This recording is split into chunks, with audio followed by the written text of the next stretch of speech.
Welcome back, Village, to another episode of Jedi Learning with your man, Baba Kintu. And today we have one of those wisdom instructions for you. And this one will keep you and everybody who living around you happy and satisfied. And that particular wisdom instruction is, if you have neighbors, make sure you treat them with extreme generosity so that your name can be remembered for years and years. Now, I say this because if you have neighbors and you're prospering and you spend stuff, what you spend is not going to come back. But it is not necessarily the money that your neighbors want. It's the security. It is the quality of life that you have upped to when you access either certain events or you access certain items. That's what they want. They want to be able to experience those finer things in life, and who wouldn't? And everybody has a neighbor who they look up to. So no matter what neighborhood you're in, it's going to be somebody who wants to be like you, and it's going to be somebody who you want to be like. There's always a Jones somewhere. But how do you balance everything? It's by making sure your neighbor's needs are satisfied. So, just like things leaving the storehouse will never come back, it is not the things that they want. It is not the finances that they want. It is the things that you have that they will covet. So, somebody who's hungry, they'll become an accuser. Somebody who's deprived, they'll become an opponent. But you can avoid all of that by simply being generous. This don't mean give everything up that you have. This don't mean being red and giving up your chain every time Debo come down the block. You still have to stand your ground. You still have to demand respect, but you also have to show respect, and you also have to show sympathy. Everybody's at a different place, but you must treat your neighbors with generosity, because who wants to live to an opponent? Who wants to live next to an accuser? So you just avoid both of those by making sure that your neighbor's needs are satisfied just like yours are. You can stave off any misconceptions, any accusations, any jealousy, because they'll look at you and say, you know what? If that's all that this person had, they would make sure that at least I had something too. So I'm gonna look out for them. I'm not gonna sit there and park in weird spots in front of their crib. I'm not gonna sit there and make loud noises at any time of the night. I'm not gonna sit there and be just blatantly disrespectful. I'm gonna try to do my best to make this relationship work out. If I see somebody creeping around their crib, I'm gonna call and let them know. If I see somebody acting suspicious where they usually hang out, where their children play at, where they rest their head, I'm gonna give them a holler. So you have to go ahead and reciprocate that. Be like some of these celebrities who are on the list of being the best neighbors, the most desirable neighbors. And it's funny that the two top desired neighbors from a Zillow survey back in 2017, both of African descent. You got the Obamas, of course, who don't want to live next to them. And then you got Dwayne "The Rock" Johnson. So that's starting off the list. And African people have typically come from welcoming, warm environments, always welcoming their neighbors in. As a matter of fact, a lot of people can say that is their downfall. Dr. John Henry Clark would have said, it is your hospitality that did you in. And you can be hospitable, but you cannot turn a naked eye if you see somebody, especially a Greek, bearing gifts, or a Trojan horse for that matter, because they don't mean you no good. But your neighbor is another thing. Your neighbor may be neutral when you first meet each other. They may not have a whole lot to say. They may be filling you out. You still may be filling them out. But guess what? You're going to be living next to them at least for a period of time. So what you going to do? You're going to make it miserable for you and your neighbors and everybody else that's living around you by constantly battling, parking in each other's spots, trying to outdo each other with the noise, children egging each other's houses, flossing on each other, flexing on each other, trying to show one what they ain't got or what they ain't about to get, even if it means everybody going into debt in a big gigantic circle. No.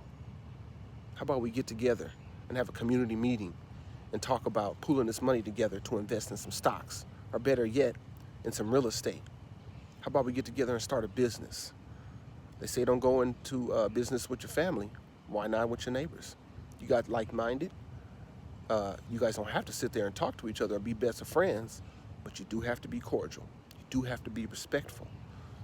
If you try to make it so that their living every day is dysfunctional, it's only going to come back on you, because it's somebody else in the neighborhood that's going to debo you next. And nobody wants to be deboed, not even Debo. But you can see what happened to him in the end. He got his. Uppercut to the stomach, brick to the face. So if you are a troublemaker in the neighborhood, that might be something that you might be expecting. Uppercut to the stomach, brick to the face. But if you're generous to the neighbors, you giving something up. Red gave up his chain, but well, guess what? He got it back at the end and got him a nice little slap in.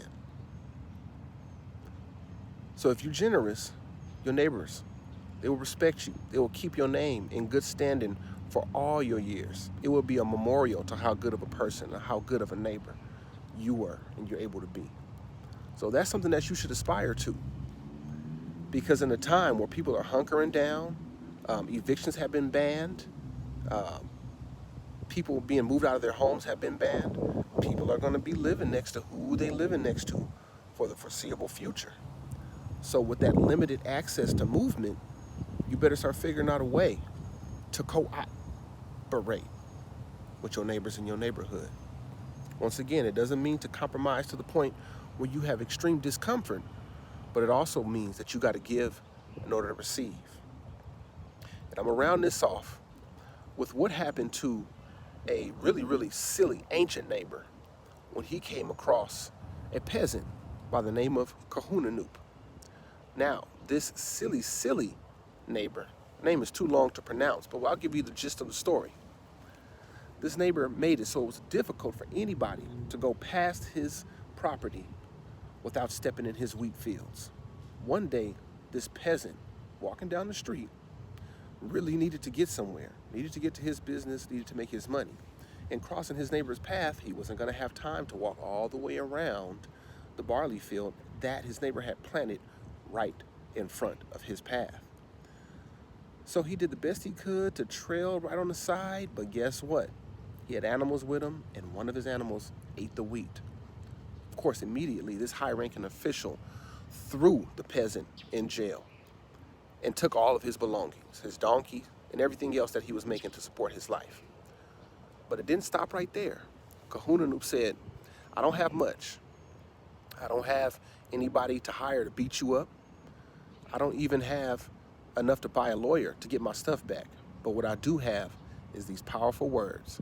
I'm gonna speak to the magistrates in my neighborhood, and I'm gonna see if I can get something done about the situation.